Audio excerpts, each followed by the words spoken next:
Whether it's easier to say to the sick of the palsy, thy sins be forgiven, or to say, arise, take up thy bed and walk.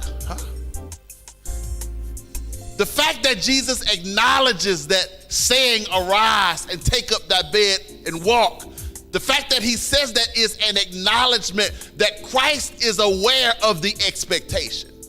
Christ is aware of why the young man came there. Christ is aware of what they expected when they brought him into his presence. Which is easier? And most of us will say, from the human perspective, what they believe is anybody is able to say, thy sins be forgiven. Anybody can cuss and blaspheme at any time. They thought him unable to say, take up thy bed and walk. But what they failed to understand is two things. Number one, they failed to understand the nature of the one who was in front of them. And number two, they failed to understand the cost of what it says to say thy sins be forgiven.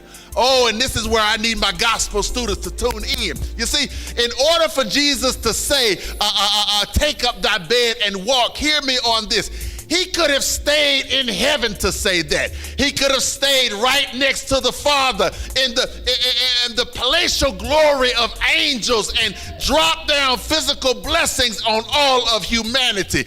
But in order for him to say, thy sins be forgiven, he had to get up off of his throne, had to put on human flesh, had to walk the Via Dolorosa, had to put a cross on his back and climb Golgotha's hill and be risen high and stretched wide. In other words, that debt had to be paid. He could have stayed in glory for take up thy bed and walk. But in order for him to say thy sins be forgiven, he had to become one of us, God with us, Emmanuel, and walk in the flesh and the circumstances in which we walk, to take on the sins of humanity, to grant that request.